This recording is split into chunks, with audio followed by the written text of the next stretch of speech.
ร่ำรวยมากด้วยโชคลาภค่ะพี่น้องวันที่1ธันวาก็ขอให้พี่น้องFCพี่น้องเบิดสุขุสุขคนเนาะค่ะถูกหวยรวยเบอร์ผู้ใดเป็นหนี้เป็นสินอยู่ก็ขอให้หมดหนี้หมดสินเนาะค่ะพี่น้องอนุโมทนาสาธุในทุกบุญมื้อนี้ค่ะพี่น้องสาธุเด้อค่ะมื้อนี้ก็พาพี่น้องเนาะค่ะมาเบิ่งลาดเหล้าเนาะค่ะพี่น้องมาสักการะขอพรเนาะค่ะอยู่เนินพระธาตุเนาะค่ะบารมีปู่ดำตาเพชรบารมีปู่ท้าวคำสิงห์เนาะค่ะพี่น้องแล้วก็ดวงจิตดวงวิญญาณทุกดวงเนาะค่ะแม่นางใหม่แม่นางตะเคียนโดยเฉพาะแม่นางตะเคียนเนาะค่ะพี่น้องผู้ใดที่อยากได้โชคลาภก็ลองมาสักครั้งหนึ่งเนาะค่ะพี่น้องคนว่าเฮาดีก็มีคนว่าเฮาซัวก็มีเนาะค่ะพี่น้องแต่ใดๆก็ตามแต่ก็เป็นกำลังใจให้พี่น้องเพิ่นสุขคนเนาะค่ะที่กำลังสู้กับปากคนเนาะค่ะพี่น้องปากคนก็เหมือนปากกาเนาะค่ะพี่น้องมันยาวมันยืดเนาะค่ะพี่น้องยิ่งเฮาไปต่อล้อต่อเถียงกับมันแฮงยิ่งยาวเนาะค่ะพี่น้อง อันใดพอปล่อยวางได้เฮาก็ต้องปล่อยวางเนาะค่ะพี่น้องบ่ต้องไปยึดติดอีหยังมากมายชีวิตมันสั้นค่ะพี่น้องรักกันเมตตากันไว้เนาะค่ะบางคนก็ถามเข้ามาว่าขอแนวทางโน่นนั่นนี่เนาะค่ะพี่น้องแนวทางก็ให้ไปแล้วเนาะค่ะก็ไปเบิ่งเอาอยู่ในคลิปเนาะค่ะพี่น้องข้อยก็บ่รู้ว่าเลขมันออกหยังบางคนทักมาขอแนวทางข้อยก็บ่ได้ให้บ่ได้ตอบก็อย่าเพิ่งด่าข้อยเนาะค่ะพี่น้องต่างคนต่างอยู่เนาะค่ะถ้าบ่มักกันก็บ่ต้องทักมาด่าเนาะค่ะพี่น้องหลายคนหลายท่านแล้วเวลาให้เลขหลุดนี่ทักมาว่าปั๊บปันเวลาให้เลขถูกนี่เงียบว่าแม่นบักหอยตกน้ำจังซั่นล่ะมนุษย์มันก็เป็นซะจังซั่นเวลาให้เลขถูกนี่เงียบบ่อยากทำบุญตัวคันบอกบุญไปป้าข้างบ้านนี่ล่ะบ่ว่าไผดอกเวลาให้เลขถูกนี่เงียบกิ๊บ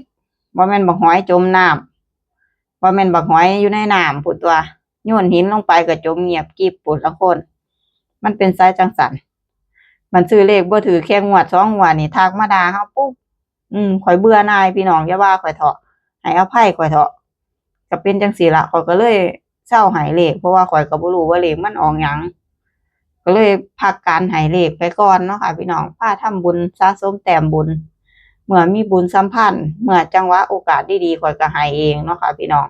ข้อยก็บ่รู้ดอกว่ามันสิออกหยังข้อยก็ยังบ่ทันซื้อเลขคือกันข้อยรอมื้อเลขออกพุ่นล่ะข้อยจังสิซื้อวันอาทิตย์ข้อยไหว้ขอตัวเลขโชคลาภพุ่นล่ะข้อยจังสิซื้อประมาณนั้นล่ะใดๆก็ตามแต่ก็ขอให้สุขผู้สุขคนโชคดีเด้อพี่น้องคนเฮามันก็มีแค่นี้ล่ะร่ำรวยพี่น้องเดี๋ยวย่างมาเบิ่งศาลปู่ดำก่อนบ่ได้มาโดนเนาะค่ะพี่น้องก็น่าจะประมาณเป็นเดือนแล้วล่ะบ่ค่อยได้มาเพราะว่าเดินทางไปหลายจังหวัดเนาะค่ะพี่น้องอย่างที่เห็นอย่างที่รับรู้เนาะค่ะพี่น้องข้อยก็ไปตามภาษาเพลงบ้าข้อยนั่นล่ะอยากไปทำบุญไสข้อยก็ไปอยากสร้างบารมีหม้องใดก็ไปวันอาทิตย์ที่แล้วก็ไปถวายกระเบื้องมุงหลังคาโบสถ์เนาะค่ะแต่บ่ทันได้แบบตัดคลิปให้เบิ่งเนาะค่ะพี่น้องทางวันนี้ข้อยถูก3ตัวตรงบนรางวันที่1ธันวาเนี่ยข้อยก็สิขับไปถวายกระเบื้องถวายผ้าไตรซื้อของของไหว้ข้อยเนาะค่ะพี่น้องอย่างที่เห็นนั่นล่ะเฮ็ดด้วยใจที่ศรัทธาผู้ใดที่ว่าข้อยบ้าข้อยก็บ่ได้ว่าเขาเนาะค่ะพี่น้องข้อยก็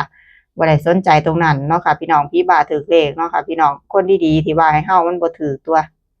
บ่อยากแคร์บ่อยากสนใจอิหยังซุมื้อนี้พี่น้องเอ้ยเดินหน้าทำบุญสร้างบารมีอย่างเดียวสั้นแรงชีวิตคนเฮาคิดเสมอสั้นแรงพี่น้องผู้ใดรักผู้ใดเมตตาเฮามีตัวเลขเด็ดๆเฮาก็ส่งให้เขาโลดมีหยังก็ช่วยเหลือเขาไปโลด